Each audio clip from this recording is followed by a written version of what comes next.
The girl's dress was stiff with starch and clashed with her soft curls. Her mother had tied the sash too tight. She squirmed but sat still, trained for silence like a field colt at market. Her legs swung above the floor, no sound but the leather strap of the county judge's boot tapping the edge of his desk and the fan blades ticking slow above. The brooch caught light when she leaned forward, shaped like a bird, eyes red as coals. Not costume, not toy. It belonged to a woman who hadn't breathed in 2 years.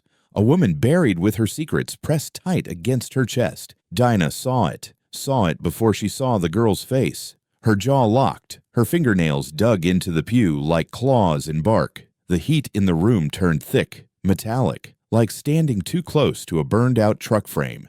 No one else noticed, not the judge. Not the folks packed into the town hall for water rights and field fences and the latest lie about budget cuts. But Dinah saw Sybilla's brooch on a child's dress, in public daylight, like it never sat on a coffin pillow. Eliana kicked her heels, bored. Her mother whispered, "Shh." Dinah stood up. She didn't say a word, just left. The screen door slapped behind her. The boy outside leaned against the building, chewing sunflower seeds and watching a beetle crawl up the doorframe. His badge was stitched too low, like it belonged to someone else first. "You all right, Miss Dinah?" he asked. Dinah didn't answer right away. She looked back through the window. Eliana had her fingers in her mouth now, brooch glinting like it had eyes of its own. Where'd the girl get it? Get what? The pin. The brooch. He spat a seed hull into the dirt. "It's just a pin." "She says where she got it?" The boy hesitated. "I looked down. Said she found it in the cradle." Dinah blinked, hard. Her voice dropped low, sharp. "Ain't no cradle in that house no more." "I guess there is now." "No, there ain't." The boy shifted, uncomfortable. "Maybe it's a different one." "Don't be stupid." She walked to her truck, boots crunching gravel. Didn't say goodbye.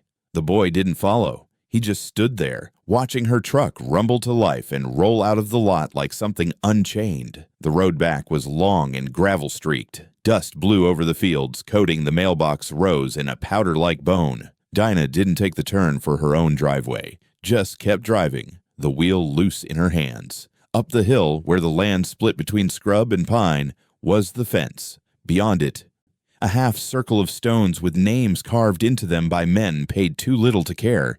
She parked, walked to Sybilla's grave with no shovel, no flowers, nothing in her hands. Just stood there. The brooch hadn't been fake. She'd picked it out herself. Paid too much for it at the traveling estate wagon, a gift for Sybilla's 29th. Sybylla had laughed when she opened the box. "Looks like a devil bird," she said. Dinah smiled. "You always like sharp things." Sybylla had worn it every Sunday, every dinner, every time Tack Stitcher dragged her out in front of people to pretend everything was fine. Now it was on Tack's niece. And the ground here didn't look right, sunken just slightly, like something shifted underneath. Dinah crouched, pressed her palm to the dirt. It was dry, cold. She stood and stared at the name on the stone. Sybylla Mari Stitcher, 1983-2023. No epitaph, no scripture, just a blank space under her name, like no one had anything worth saying. The wind picked up. Dry grass scratched at her boots. She turned and walked back to the truck, slammed the door harder than she meant to. She drove down the other side of the hill. Didn't look back. Back in town, the boy was still by the door. Same beetle, same badge. He watched her pull up, but didn't move this time. Dinah got out slowly. I walked past him. Inside the diner, the Stitchers had gathered, Sunday style even though it was Tuesday. Tack's wife, his cousin, the girl's mother, and a few old faces that didn't speak unless spoken to. And Eliana, still in the dress, still in the brooch. Dinah didn't walk in, just stood at the window, watched. The girl giggled, held up a spoon like a microphone. Her mother shushed her. The others smiled. No one looked at the pin. It gleamed again. The red eyes caught the sun through the window. Dinah felt sick. She turned away. The boy followed her around the side of the building. "Miss Dinah, I'm fine. You don't look at it. Girl's wearing her aunt's brooch. Could be another one. There ain't another one." He rubbed the back of his neck. "You sure? I buried it with her. Right here." She tapped her own chest. pinned under her collar. I put it there myself." He didn't say anything. She stepped closer. "You believe in ghosts, sheriff's boy?" "No, ma'am." "Good, 'cause this ain't one." She got in her truck again. This time she turned back toward the hill. But she didn't stop at Sybilla's grave.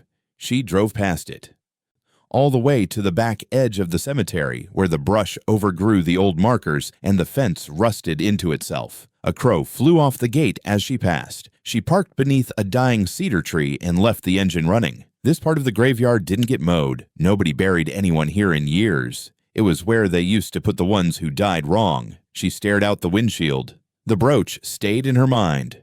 Red eyes, ruby shines, bird frozen in flight. Sybilla's voice echoed back from a memory that wouldn't settle. "Dinah, you think I'd be better off dead?" She never answered her, and now the brooch was back. Dinah rolled down the window, lit a cigarette. I watched the smoke curl out into the summer heat. Didn't blink, didn't breathe deep, just watched the gate swing in the wind and listened for something she couldn't name.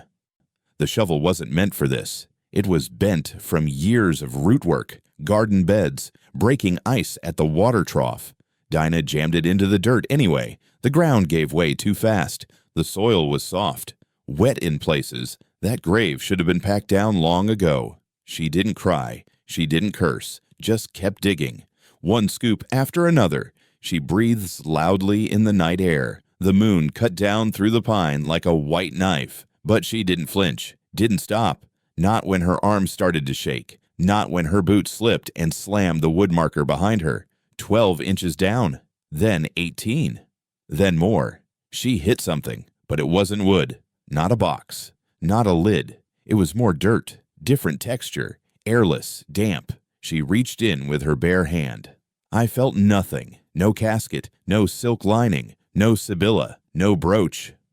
She stood there for a long while, breathing through her nose, trying not to be sick. Her boots were wet. Her palms were bleeding a little. She wiped them on her jeans and looked around the cemetery like someone might step out and explain all this. No one did. Just wind and tree frogs and the sound of her own blood pounding in her ears. She refilled the hole. Not careful. Not neat. Just got it covered and kicked the dirt down hard. Then she walked back to the truck and drove slow, steering with her wrist, hands filthy, heart loud. By dawn, she was back on Main. The sun was still low. The town hadn't woken up yet. Just a few cars near the grain co-op, old men sweeping porches, the diner windows fogged from bacon and coffee. Dinah parked outside the station and didn't knock, just walked in. Deputy Marnis looked up from his crossword. His boots were off, socks gray at the toe. "You all right?" he asked. "She's gone." He blinked. "What?" "Sybylla, her grave's empty." Marn sat back. The chair creaked. "Come again?" "I dug it, myself, last night." "You dug up the grave?" "I had to. The girl's wearing her pin." "Whose girl?" "Tack's niece. You saw her yesterday." He rubbed his chin. "Dinah, you're not well. I know what I saw. And I'm sure you believe it." "I don't believe anything. I know." He stood now, moved slowly like approaching a wounded animal. "Why don't you come sit? Get cleaned up." "She's gone," Dinah said again. Her voice dropped to a whisper. "And I think Tack knows." "That's a hell of a thing to say." She stepped back. "Grave's empty. The girl's got her brooch. There ain't a coincidence alive that fits that. You need to go home." Dinah smiled without warmth. That was home, when she was in it. She turned and left. Marnez didn't follow. Outside, the wind had picked up. Smell of grease and heat drifting out of the diner vents. She crossed the street slowly, dirt still on her jeans, hands tucked under her arms. Her shoulders are tight. She didn't go inside, just stood at the glass, eyes fixed on the corner booth. Tack Stitcher sat there, legs spread wide, arms loose over the bench like he owned the goddamn building. His wife sat stiff beside him, clutching a paper napkin like it could keep her from crumbling. Across from them, Eliana held a crayon, scribbling in a kid's menu. The brooch was pinned right there, clear as day, little red eyes glinting like fresh blood in the morning sun. She had no idea. None of them did.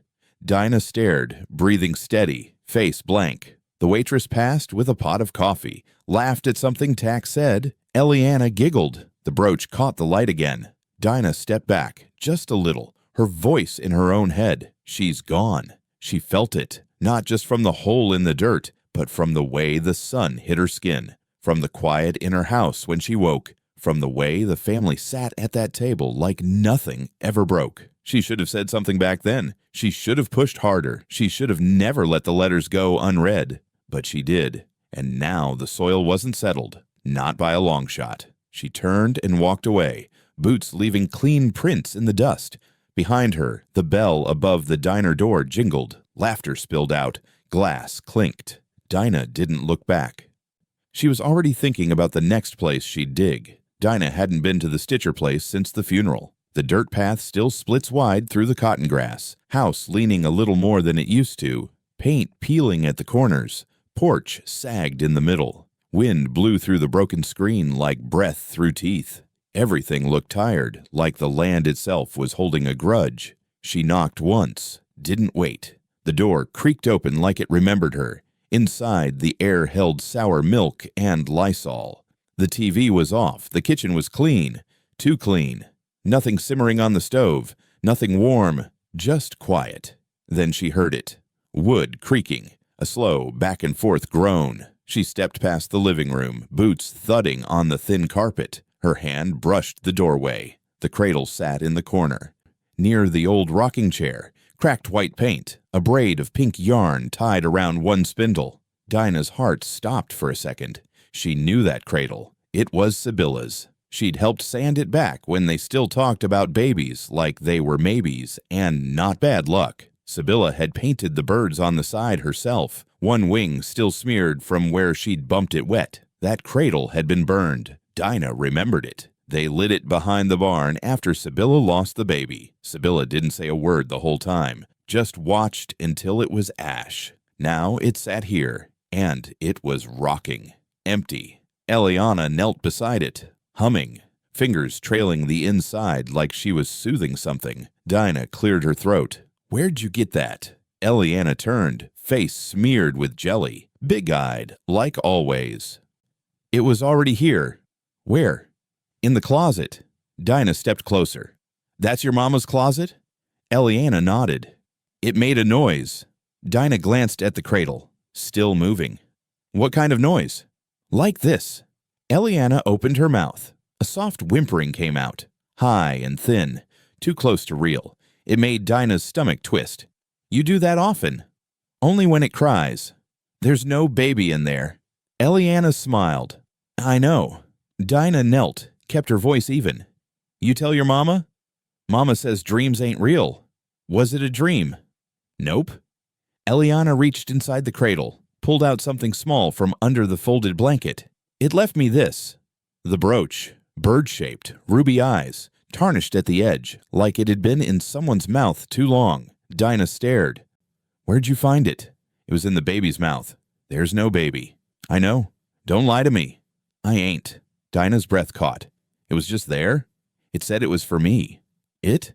"The baby." "There is no baby." Eliana tilted her head. "But it kissed me." Dinah's throat dried. "What?" "It leaned up and kissed me. Right here." She touched her cheek, smiling like it was something sweet. Dinah stood, backed away. The cradle rocked harder. "You tell your mama that too." Eliana shrugged. "Mama says stop making things up." Dinah turned to the cradle, reached down, stopped it with her palm. It still is. Cold to the touch. The silence stretched. Eliana went back to humming. Dinah stared at the brooch in the girl's hand. The same pin she buried with Sybilla. She remembered clipping it to the inside of the silk collar.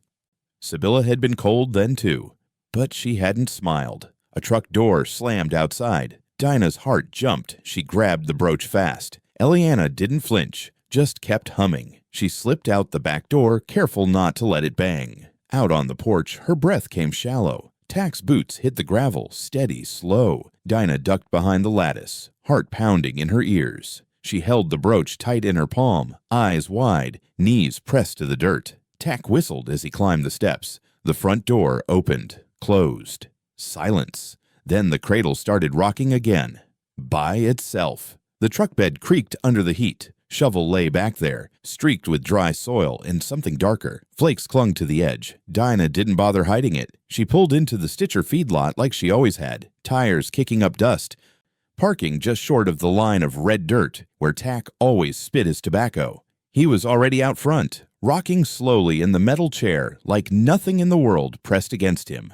Boots up on the railing, shirt sweat wet at the pits, sun in his eyes. He didn't squint, just watched her get out, watched the shovel like it might move on its own. "Morning," Dinah said, voice flat. Tack nodded, didn't smile, just kept chewing. "You see the girl wearing it?" she asked. "I saw her wear a lot of things," he said. "You'll have to be more specific." Dinah crossed her arms. "Sybilla's brooch." Tack leaned forward, spit brown, and slowed into the dirt. "What is this about? Tell me where you got the cradle." He laughed under his breath. "Cradle? You dig up graves and start collecting furniture too?" "I know it was Sybilla's." "Cradles are cradles. They all look the same." "No. That one had a wing print on the side, from her paintbrush. I watched her do it." Tack stood now, moved down the steps. "You got grief sickness." "Grief don't dig graves empty. Graves sink." "Not like that." He motioned toward the truck bed. "You dig her up?" Dinah didn't flinch. "I dug the dirt. Didn't find her." Tack stepped closer, hand on his belt. "You think maybe she got up and walked out?" "What do you think?" "I think that brooch didn't climb out on its own. Maybe you forgot where you buried her." "I don't forget where I bury people I love." They stood there in the dust and heat, not blinking, not breathing much. "You got a shovel," Tack said. "You keep digging and you'll hit things you don't want to find." "Like what?" He didn't answer. "Tell me where the cradle came from." "You ask too many questions for someone who's always been quiet when it mattered." Dinah's eyes narrowed. "You remember the bruises." "You have a good memory," Tack said. "Funny how it works better now she's in the ground." "I remember the letter." He paused. Just a second. Barely. But Dinah saw it. The twitch in his jaw. The flex in his fingers. "She wrote it in my kitchen," she said. "I tried to send it from the gas station, but it got torn. Never made it to the box." "That letter doesn't matter now." "It did then." "You still got it?" "No." "Then what are we talking about?" Dinah stared at him. "She told me what you did." "You talking about what I did?" "Or what she said I did." She was scared. She had a lot of feelings. They didn't always match the facts. "I saw her eye." "She fell." "She flinched when you walked in." "She loved me." "No." "She feared you." Tack took another step, close enough now she could smell the chewing tobacco. "You don't get to rewrite her." Dinah stayed still. "You buried her with that brooch. Or said you did." "I never said what I buried." "Sheriff knew?" "He signed the paperwork." "You paid for the funeral in cash." "Easier that way." "Why was it empty?" "I didn't say it was." "You didn't deny it either." He smiled. Slow. "You always were clever." Dinah took a step back. Not from fear, from rage. If she stayed too close, she might swing. "You still got that shovel," Tack said. "I'll use it again if I need to. You start digging in my yard, Dinah, and I'll bury you right." "I'm not scared of you." "You should be." "I was. Once." She turned, walked back to the truck, opened the door. Tack's voice followed her. "You ever think that maybe she left that brooch on purpose? She was dead." "Was she?" Dinah slammed the door. Tires peeled dirt as she pulled out. Tack didn't move, just stood there, arms crossed, watching her go. The shovel rattled in the back. She didn't cry. Didn't curse. Just drove straight to the post office. The clerk barely looked up when she came in. Balding. Reading something with a crossword folded over. "You worked here when Sybilla's Stitcher had a box?" she asked. He looked at her, squinted. "That was a while back." "Do you remember her?" "Hard to forget." "I need to see it." "The box?" "Yes." "Can't do that." "She paid for it." "She's dead." "I'm not." "Don't work that way." Dinah stepped forward, laid her palms on the counter. "She left something." He swallowed. "Keys long gone." "Then open it." He hesitated. "There's a process." "You want me to get the sheriff?" The clerk paled. "Fine. Wait here." He disappeared into the back. Dinah looked around the room. Dust in the corners. Stamps yellowing in the glass. A fluorescent bulb buzzed overhead. The clerk returned with a small shoebox-sized container. "She kept it cleaned out," he said, but a few letters came back after she passed. He handed it over. She opened the lid. Inside, 3 envelopes, returned to sender, corners bent, governor's office seal on all of them. Unopened, unsigned. She flipped one over. The handwriting shook her. It was Sybilla's. Tack was wrong. She hadn't buried that brooch. She'd mailed it. And the world hadn't opened the letter. Dinah sat on the porch of the post office with the box in her lap. The lid wasn't heavy, but it felt like holding someone else's last breath. She opened it slowly. Dust stirred. The clerk had already gone back inside and didn't want to watch. 3 letters inside, pale blue envelopes, thin from time, creased at the edges like someone held them tight for too long. Each one had the same address, Governor Will's State House, Capitol Office. No return address listed, but the handwriting was Sybilla's. Tight cursive, barely slanted, the way she wrote when she didn't want her hand to shake. All 3 letters stamped "Return to Sender" in red. Loud as a scream, Dinah reached in, pulled one out. The corner caught on the box lip, tore a little. She didn't flinch, just set it in her lap, opened it. The fold came easy, paper worn soft. "Dear Governor, I know you don't know me, but you've met my husband. He spoke at your campaign dinner last fall. His name's Tack Stitcher." Dinah paused. She looked up. No cars, just wind-pushing heat across the lot. "He told me if I ever sent anything to you, he'd find out. I don't know if that's true, but I don't care anymore. There's bruises on my ribs I can't explain to the girl. I tell her it's the door, or the horse, or the sink edge. But she's not dumb. She's 5. She doesn't speak much, but she watches everything." Dinah folded it, set it beside her, picked up the second. "I'm pregnant again. I didn't tell him yet. I won't keep it. I can't bring another baby into that house. Last time he broke a lamp when I left the window open. Said cold air was bad for his nerves. There wasn't a window open. I lied and said it was me. I'm tired of lying." She gripped the edge harder than she meant to. It tore a little down the middle. "He won't let me drive alone anymore. He checks the mileage. I think about walking out, but there ain't nowhere to go." Dinah doesn't answer her phone anymore. Dinah blinked, jaw clenched. She opened the last letter. The handwriting changed partway through, like her hand had given out. "He found the box. I told him it was empty. I burned the extra envelopes. I said I was writing recipes. He laughed. He kissed me hard. I bit my tongue. There was no salutation, no date, just a scratchy half-sentence trailing off the edge. If you don't get this, tell Dinah I forgive her anyway." I know she tried. Dinah stared at it. Her fingers tightened, then loosened. She reached in her pocket, pulled out a lighter, the old kind, silver, scratched. Sybilla had given it to her when they were 19. Used to joke that fire made everything clearer. Dinah lit the edge of the last letter, held it between 2 fingers, watched the flame crawl across Sybilla's words, curl the paper in slow waves. Ash flaked into her lap. A gust of wind lifted the rest and carried it across the gravel lot, toward the sheriff's office down the street. She didn't move, didn't put out the ember that caught her thumb. Just let it burn a second, then smothered it on her jeans. Smoke still hung in the air. She looked back at the other letters. One by one she folded them again, tucked them back into the box, closed the lid. Then she stood, box in hand, walked across the lot toward her truck, slow, steady. The clerk peeked out the window, then looked away. She opened the passenger door, set the box on the seat, started the engine. Dust kicked up behind her as she pulled out. She didn't head home, didn't head to the Stitcher Ranch. She turned toward the old county line road, the one that pointed straight at the State House. Sheriff Harrow sat quiet behind his desk, a thin layer of dust on the frame behind him, where his daughter's school photo used to be. Dinah didn't wait for him to speak. She closed the door softly, like she didn't trust it not to slam. Her hand was still wet from sweat, curled around the receipt she'd pulled from his coat. The paper burned her, like it knew what it meant. "Sheriff?"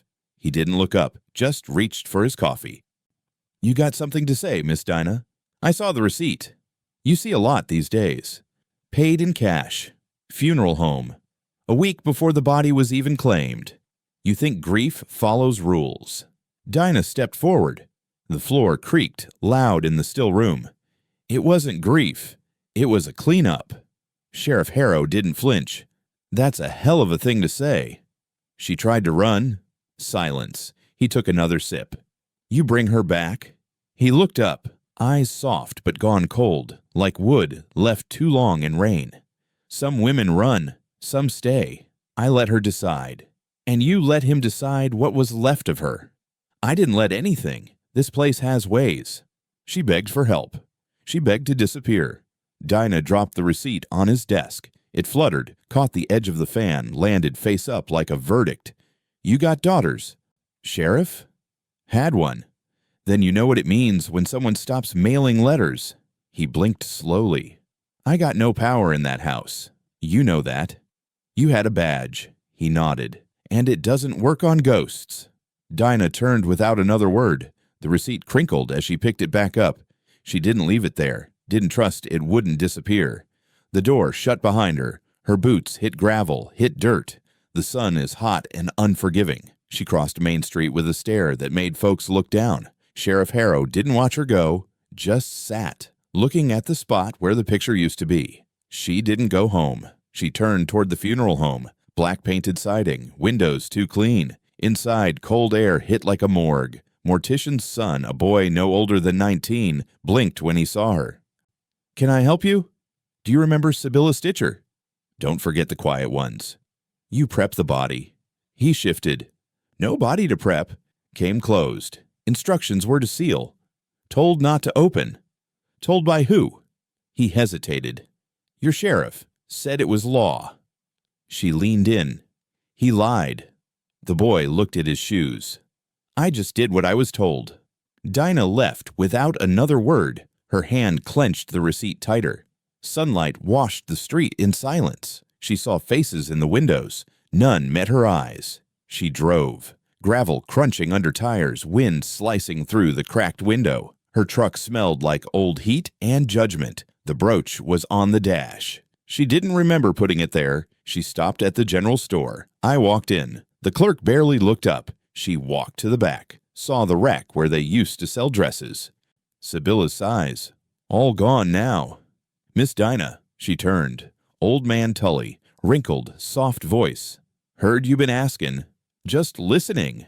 She came here once, bought thread. White, said it was for a cradle. Dinah nodded. She looked scared. She was. Outside, the wind picked up. She walked past the church. Doors shut. Bell cracked. Her reflection in the glass looked like someone else. Back in her truck, she opened the glove box. Letters. The ones Sibylla sent her, never mailed back. She flipped through them, all empty, except one. Dinah, it read, if he ever wears my name in your mouth, don't let him. You know the truth. Bury me with it if you have to. Her breath hitched. She drove home. Night came like a curtain. The brooch is still on the dash, glowing in the dark like a wound. She parked and sat still. Lights off. House. Quiet. She got out, boots crunching dry grass. I walked to the shed, found the shovel, dug. Not for a body, for memory. Each scoop hissed. Dirt turned soft, then hard, then nothing. She dropped the shovel, sat down. The brooch in her hand pulsed warm. Voice behind her. You got it too, huh? She turned. Marna's the deputy. Coat off, hat low. You follow me? I followed the noise. Ain't no noise. He nodded at the brooch. Ain't there? You hear it. Sometimes I see her. Dinah narrowed her eyes. You saw her? She walked to the edge of my field. White dress, said nothing, just looked. Does she ever say your name? No, just looked sad. Dinah stood. You do anything about it? Would it matter? It would now. He looked down.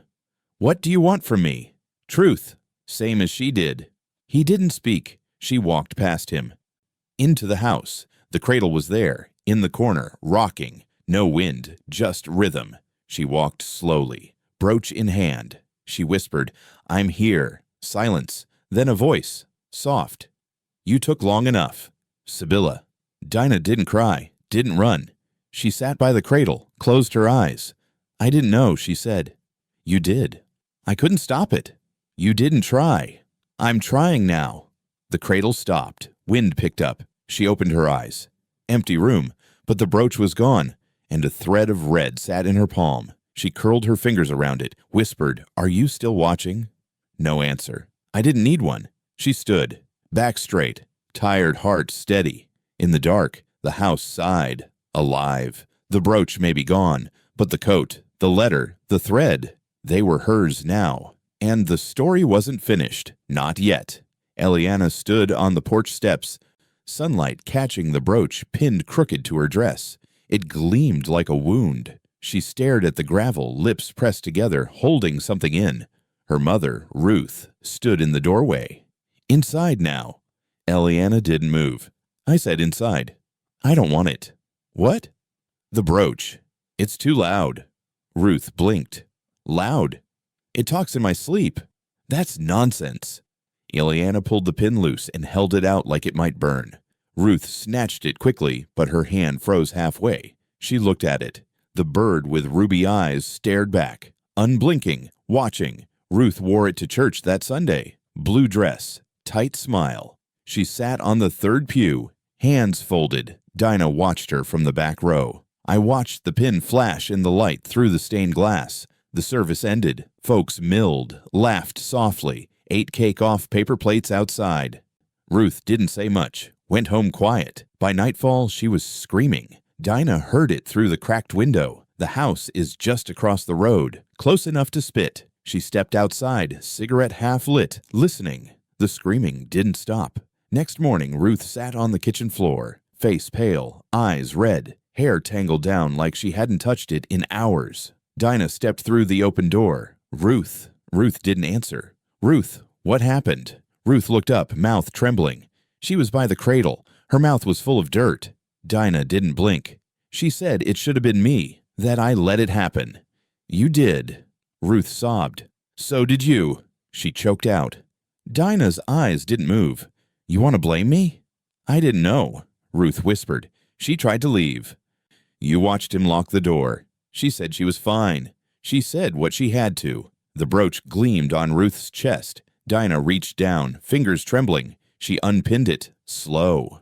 Don't, Ruth whispered. Dinah didn't stop. She took it, hold it, felt the metal heat against her palm. She's in it, Ruth said. Dinah nodded. I know. She turned. I walked out. No goodbyes. Back home, she stood in the hallway, holding the brooch. It was pulsatingly warm, like something alive, like blood. She pinned it to her own blouse. The air shifted. The cradle started to rock in the next room. She stepped to the door. I opened it. The cradle swayed. Empty. No breeze. No baby. But it rocked. A whisper curled through the room, like wind down a well. Dinah stepped closer. I'm here, she said. Nothing. She sat, waited. Midnight fell slowly. The house creaked. Then the brooch burned hot. She touched it, winced. A shadow crossed the hallway. She turned. Sibylla stood in the doorway. Her face was soft, eyes wide, but something behind them was pulled tight. Not evil, not gone, just broken open. Dinah stood. You came. Sibylla stepped inside. I should have come sooner. You're just in time. I tried, I swear. I know. Why now? Sibylla looked at the cradle. Because she listens. Eliana. She said the brooch was loud. She heard me. Dinah's voice cracked. You forgive me. Sibylla didn't smile, but her eyes softened. I remember everything. I know what you did. I know what you didn't. Dinah nodded. Sibylla stepped close. I need to be seen. By who? The governor. Why? Not to speak, just to be seen. Dinah didn't ask more. She understood. That night, she didn't sleep, just sat by the cradle, watching it sway, the brooch hot on her chest. By morning, the air had changed. She packed the truck, set the brooch in the passenger seat, buckled it in. She looked once more toward the cradle. It was still. Then she drove. But as she drove out of town past the fields and the rusted fence lines, a hush followed her, the kind that wraps a house just after thunder. Eliana stood in the schoolyard. Dinah caught her in the rearview mirror, eyes steady on the truck, like she knew exactly who Dinah carried beside her. Dinah touched the brooch once through the seatbelt strap, like checking a pulse. Down the highway, the sky thinned, trees thinned, roads smoothed. The world got newer, cleaner, but colder too. And Dinah could feel Sibylla watching it all through her eyes. She kept one hand on the wheel, the other on her thigh, steadying the tremble that came and went like memory. At a gas station on the edge of the county, a boy in a red shirt asked if she needed help pumping. Dinah shook her head. The brooch caught the sun. He looked at it, blinked, then backed off like he saw something she didn't. She didn't speak, just watched the numbers tick, gas flowing, wind rising. Somewhere behind her, Sybilla's voice whispered again, half hum, half breath. Dinah exhaled. She would take her there, and she would make them see, even if they refused to look. The night hung thick outside Dinah's house, air too still, stars too sharp. The porch creaked under her boots as she stepped out, cigarette burning low between her fingers. The brooch sat heavy on her chest like it knew something, red eyes glinting, catching moonlight, not shining.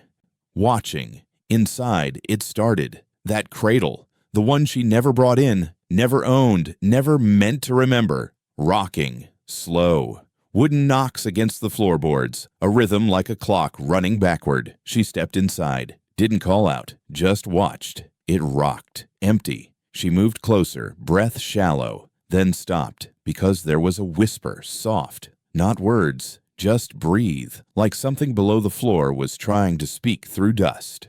Dinah's eyes lifted to the doorway. Sybylla. She stood there, skin pale but not corpse gray, dress clinging to her like it remembered being buried, hair loose, eyes too wide, too deep, something inside them stretched too far, like it had been pulled from another place. Not evil, just broken open. Dinah didn't speak, couldn't. Sybylla did. Hoarse. He still walks like he owns me. Dinah's hand covered her mouth, eyes filled. I should have come sooner, she whispered. Sybylla stepped forward, not floating, not flickering, just walking, soft. You're just in time. Dinah's knees bent. She sat on the edge of the rocking chair. You hurt? Not anymore. Are you? No. Then what are you? Sybylla didn't answer, just looked past her, toward the window. The cradle stopped rocking. Dinah rose. Why me? Because you believed me, even when you didn't act. I should have taken you out that night, put you in my truck, driven. You stayed, so did I. Dinah looked down. I thought if I left, he'd hurt the baby. Sybylla's voice cracked. He did. A sob caught in Dinah's throat. Sybylla knelt, pressed her palm to the floor. You know what they do with women like me? Dinah shook her head. They bury us in paperwork, letters they never read. Bones they never bless. Dinah whispered. You want revenge? No. I want to be seen. You're here. But he never saw me. Not really. He saw what I made, what I cleaned, what I birthed. Dinah whispered. And what do you want now? Sybylla looked straight at her. To sit in his office, to look him in the eye, not to speak, just to be real. Dinah nodded slowly. You want to come? Sybylla gave a soft smile. I've been coming this whole time. The brooch glowed faintly. Not fire. Something older, sadder. Dinah reached up, touched it. I'll take you. The cradle creaked again, then stopped. Sybylla turned away, faded like smoke into the hallway. Dinah didn't follow. Instead, she walked out to the truck, opened the passenger door, buckled the seatbelt around nothing, around air. Around the weight of remembering. She whispered, tomorrow. The wind stirred, not cold, just sure. Inside, the house fell silent again. No rocking, no breath. But the scent of violets lingered. Sybylla's scent, from before, when they were both girls. And the world hadn't hardened. Morning came with flat gray skies, light that didn't warm. Dinah wore Sybylla's dress, cleaned and pressed, the brooch fastened tight. She walked out without breakfast, without goodbye, just the truck keys jangling like old bells. Eliana stood in the yard, small, watching. Dinah paused. You see her too. Eliana nodded. Does she say anything? She said to tell you. She's not scared anymore. Dinah's throat closed. She also said you gotta wear it properly. Dinah touched the brooch. Is this okay? Eliana shrugged. She said you'd know. Dinah opened the door, climbed in. The engine rumbled. She buckled herself and whispered, You ready? No answer, but the radio turned on by itself. A song, neither old nor new, just a hum, a lullaby.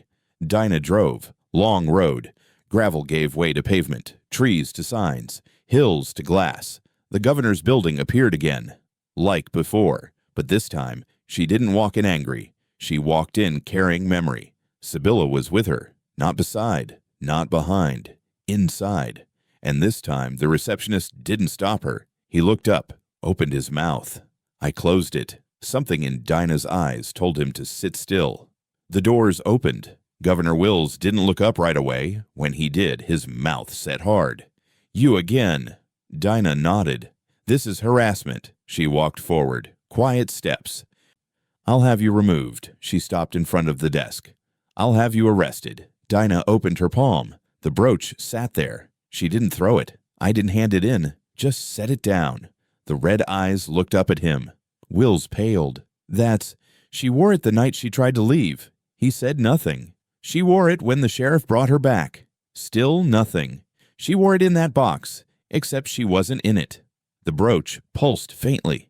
"I burned it once," Dinah said. Wills looked up. "It didn't burn." She took a step back. "I ain't here to scream. I ain't here to beg." "Then why?" "I'm here to let her look at you." He blinked. "She's here." "You know she is." The room darkened. The window shade pulled itself down slowly. The air thinned. Governor Wills gasped. I looked around. A cold draft brushed his cheek. Then the mirror behind him cracked. Sibylla appeared. Reflected. No scream. No rage. Just presence. Eyes wide. Mouth closed. He dropped to his knees. Dinah turned. Left the brooch on the desk. Didn't say goodbye. I didn't need to. Outside, the sun broke through the gray. She lit a cigarette. Exhaled. The building behind her groaned, like wood warping under memory. In her chest, something settled. Not peace, but justice. Or close enough. She walked to the truck, drove, never looked back. The governor's building stood out like a sore tooth in a jaw of rot. Brand new concrete, smooth glass windows, blue flag out front still crisp from its last raising. Inside, it was colder than expected, quiet as a mausoleum. The kind of silence that made boots sound too loud. Dinah stepped in and didn't stop walking. The receptionist looked up. Startled. A young man with too much gel in his hair and a badge that said clerk, not a name. He opened his mouth. "Appointment." She didn't slow. "He'll see me." Ma'am." She pushed the double doors. They didn't lock. Mistake. She didn't knock either. Another mistake. She stepped into the office like she owned it, and the Governor Wills, lifted his eyes like she'd dragged mud in on a holy floor. He was sitting behind a long desk, no papers on it, just a leather blotter, a pen, a crystal of untouched water. His hair was perfect, face smooth as old marble, eyes tired but trained. The kind of man who could gut you with courtesy and never raise his voice. Dinah walked forward, placed the letters down, all 6. Some worn, soft edges curled. One still faintly blood-marked where it had been clutched too hard. None had been opened. She didn't speak yet. Let the silence stretch. The brooch caught the light, bird-shaped, red eyes glinting, pinned to her chest. A symbol, a threat, a truth. Governor Wills reached forward and picked up the top letter, held it like it might stain him. "You came all this way." "For this?" Dinah didn't blink. "She wrote to you, over and over. I get letters every day." "She died writing them." He flipped one over. No reaction. Dinah's jaw clenched. "Do you remember her name?" He didn't answer. "Sibylla May Stitcher." Still silent. "She lived with bruises for 2 years. Lived with silence longer. I tried to leave once. The sheriff brought her back. The governor never called." He exhaled. Slow. "You think this is how change happens?" "No." Storming into a state office with old grief and accusations. "It's not old. It's not grief." He folded a letter, slipped it into a drawer. "I have policies to manage, districts to answer to." She was a constituent. She was one of thousands. Dinah leaned forward. Her voice dropped to gravel. "But she wrote to you, personally, and you let her rot." He glanced toward the door. "This is not a proper—" "She begged you." "She used incorrect postage." Dinah froze. "Excuse me." He straightened his cuffs. "Everyone was returned for improper postage. That's the law." "The law." "Yes." She signed them. Wrote from the edge of her own grave. You could have read one. He looked tired now. "This meeting is over." Dinah didn't move, just stared. I said, "I heard. You're not making yourself a hero by doing this." "I'm not trying to be." Then what are you? I'm the last one left who remembers she tried. He stood. Close the drawer with finality. Dinah didn't flinch. She stepped back. One more thing. He sighed. Yes? She's watching now. He stilled. Dinah turned and walked out. The governor exhaled again, sat slowly, hands trembling slightly now. He opened the drawer to place the last letter inside. Inside the drawer, imprints, deep and round, dozens of them, the exact shape of Sybilla's brooch. He closed the drawer fast. Didn't open it again. But even hours later, when the building emptied and shadows crept across the marble tile, the governor stayed sitting. The crystal water was untouched. The pen is unmoved. The drawer throbbed like a wound at his side. Outside, the wind pressed against the window. It wasn't loud, not at first, just the sound of something brushing the glass, something small, repeating. He rose slowly, looked out. Nothing. Just night and street lamp shadows. But when he turned back, the letters were no longer on the desk, nor in the drawer. They were fanned out on the floor, edges charred, words visible now. She begged. He was hurt. No one came. The baby was crying. I can still hear her. Tell Dinah I forgive her anyway. He stared, frozen. The air shifted, soft pressure in the room, like breath on the back of the neck. He spun. Empty. But the mirror on the far wall showed otherwise, for just a flicker. A girl, red eyes, watching, and then gone. The brooch imprint burned a mark into the drawer's wood. This time it didn't fade. He reached for the drawer again, but stopped. Something in his hand shook. Not nerves, cold, a bone-deep chill that came from knowing he wasn't alone. He looked down at his reflection on the polished surface of the desk. His own eyes stared back, tired, small, unsure. And just behind them, in that reflection, her brooch blinked. He ripped his gaze away, backed up. Behind him, the glass doors creaked. Not open, creaked like a cradle. Slow, back, forth. He didn't turn around, couldn't. Instead, he dropped into his chair and pressed both palms to the desk, grounding himself in the last power he had left. Silence, but the silence didn't hold. The air thickened. A voice whispered, not from behind him, not from inside him, but from the space between. Wrong postage, but she sent it anyway. He wept, quiet, like a boy caught lying. And outside, the wind stopped brushing. It began scratching. The truck rolled back into town with a film of road dust thick on the windshield. Dinah hadn't wiped it. Didn't need to see anything more than what she already knew was waiting. The road curved gently past the hardware store, the cemetery sign, the school with its windows taped in big X's from last storm season. Nothing had changed, but everything had. She didn't stop at home, didn't check the mailbox, just kept driving until the gravel under her tires turned soft and familiar. The Stitcher property sat quiet. The porch light was off. The gate had been left open. She stepped out. The air felt heavier than it should, like something old had been shaken loose while she was gone. There was no sound, no birds, no wind. The silence didn't feel peaceful. It felt expectant. The cradle was gone. She stood at the porch and stared through the front window. No movement, no shadow, no creaking. The corner where the cradle once sat was bare. Just an empty patch of rug pressed flat where the legs had once rocked a rhythm into the floor. Dinah turned back, and there was Eliana, standing in the dirt barefoot, staring at her, dress wrinkled, hair undone, no expression on her face. In her right hand, held low against her leg, was something small, pale, almost white. Dinah walked forward, slow. Where'd it go? Eliana didn't look at the house. She didn't move. She took it, she said. Who? Sybylla. Dinah nodded once. And that? The girl opened her palm. A bone, clean, smooth at the edges, no longer than a finger, fresh but not bloody, like it had been held a long time and never spoken of. Where'd you find it? It was in the dirt where the cradle used to be. Dinah crouched, her knees cracked. Why, you holdin' it? Eliana looked down at it. She said it's mine now. Dinah blinked. Did she say why? Eliana didn't smile, didn't blink. She said women keep the bones. Dinah swallowed. And men keep the rules. Dinah reached out her hand. Can I take it? Eliana hesitated, then dropped it into her palm. Dinah stood, I looked around the yard. No one watched, but it felt like they did. Somewhere beyond the edge of the trees, something waited. She walked past the shed, past the well, through the weeds until the ground grew soft. She dropped to her knees and dug.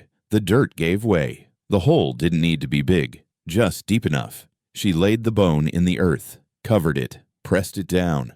No marker, no prayer. She sat back on her heels, exhaled slowly. She didn't speak, didn't cry. Let the wind do both for her. By the time she stood again, the sun had sunk behind the trees. That night, the wind returned. It carried a song, low, off-key, a lullaby, soft as skin. It came through the cracks of the window like breath from another room. Dinah sat at the kitchen table, eyes closed, hands folded, and listened. The song didn't have words, but it had weight. Dinah had heard it once before, long ago, when Sibylla first lost the baby. Dinah stayed up beside her bed, holding a warm rag against her back. That same tune hummed low and broke from Sibylla's throat. Not meant to be pretty, meant to be remembered. She opened her eyes. Eliana was standing just outside the window now, staring in. Her face was unreadable. Not frightened, not sad, just watching. Dinah stood, opened the door. "You all right?" Eliana nodded. "You hear it?" "Every night." "Does it scare you?" Eliana looked up at the sky. "No, she just wants us to know she's not gone." Dinah knelt. Her knees hit the porch wood with a tired thunk. "What does she want from me?" Eliana answered without pause. "To rest, but not be erased." Dinah nodded. "That bone. Do you know what it was?" Eliana shook her head. "Me neither," Dinah said. "Maybe it doesn't matter." The wind picked up again. The song faded. Eliana stepped forward. "She said you should keep the rest." "What rest?" "What's in you?" Dinah looked down at her own chest, felt the warmth where the thread had landed the night before. Still there, still faint, like a promise stitched under skin. She reached out, held Eliana's hand. "We keep it together then." "All right."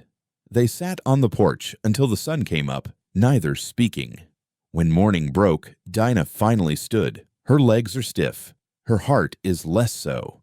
She walked out back and started turning over the soil near the fence. Not for a grave, for a garden. Maybe this time something might grow. Dinah waited until the night dropped flat.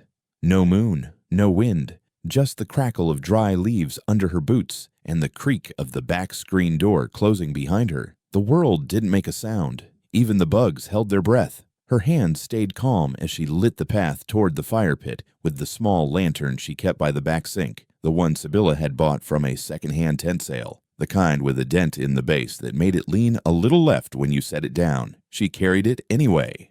Could have used the flashlight, but the lantern flickered like memory, and tonight, that felt right. She didn't rush. I walked slowly through the backyard, past the coop that had no hens left, past the old bench Sibylla had painted half white before getting bored and forgetting the rest, past the hole they'd once started digging for a second garden but gave up on it when the weeds pushed back. Everything out here remembered her. Everything held the shape of her. The wind used to move with her name. Now it moved with Dinah's silence. The fire pit waited. Circle of stone, stubborn and old. A half moon of black scorch from the last time she lit it, weeks ago, to burn letters she never mailed. This would be different. This wasn't paper. This was her. Dinah crouched, cleared the center, hands dragging through the dirt, palms pressing into gravel. Her fingers found where the old embers still clung to heat, just enough to feel like a warning. She stood, went back inside, and came out with the brooch in one hand and the bundle in the other. Sibylla's last dress, folded neat, pale green, thin and worn. She had tucked it away in the chest years ago. Couldn't wear it. Couldn't give it away. Couldn't throw it out. It had stayed, heavy with the smell of wood smoke and old fear. She placed the dress in the center of the pit, spread it gently, smoothed the creases, then laid the brooch on top, centered it where Sibylla's heart would have been. Red stone eyes stared back. Dinah poured kerosene slowly. Didn't speak. Didn't pray. Just moved like she knew what the ritual was, even if no one had ever told her. She struck a match. Hold it for a moment. watched the fire lick at the air, then dropped it. Flames caught fast, dress curled, edges blackened, cracked, folded inward. Smoke poured up quickly, sharp, greasy. Metal hissed in the center. The brooch didn't melt. It burned, bright, then brighter. Red eyes flared like coals, refusing to die. Dinah didn't move. Her skin stung. Her eyes watered, but she stayed. Then the smoke turned, not up, not away. It is shaped her. Sibylla stepped out of it. Not a ghost, not a shadow. Her, whole, real, same soft mouth, same tired eyes, same green dress, only now unburned and whole. Her hair was tied like she used to wear it, loose with one clip on the side that never held it right. Dinah stared, her lips parted. Nothing came out. Sibylla smiled. You remembered. Dinah swallowed, took a step closer. You came back. I never left. I thought you thought wrong. Dinah shook. Her hands trembled at her sides. I saw the letters. I know. I dug the grave. I felt that. I should have done more. You did enough. No? Not when it counted. Sibylla stepped forward. Fire passed through her, or maybe she passed through it. Either way, the flames didn't flinch. I was scared, Dinah whispered. So was I. I heard you, that night, when you left. Then why didn't you come? Dinah blinked. Her voice cracked. Because I knew I'd find you like that. Sibylla nodded. And you couldn't carry it. No. But you are now. Dinah fell to her knees. Dirt clung to her skin. Smoke wrapped around her like a coat. I loved you. I loved you back. They're going to forget you. Not with you remembering. I want to do it right. Then listen. To what? Sibylla reached out. Her hand hovered above Dinah's chest. To the thread. What thread? The one that pulled you here. The fire crackled. One of the stones shifted. Dinah reached up. Her fingers brushed nothing. Are you real? I'm what you needed. Where do you go now? Nowhere. I'm a girl, in the lullaby, in the bone you buried. You left pieces of yourself everywhere. I had to. So I'd find you. So you'd be me. The last of the dress collapsed into ash. The brooch split, not shattered, just opened. Inside, nothing. The smoke rose softly, high, clean. Sibylla faded with it. Her smile stayed longer than her face. Dinah stayed on her knees, her hands pressed into the dirt. One piece of ash drifted back down. Light, barely a thing. It landed on her chest. A thread. Red. Warm. She didn't wipe it away. She stood, brushed off the ash, picked up the broken halves of the brooch, put one in her pocket, left the other in the pit. No words, no marker, just that thread.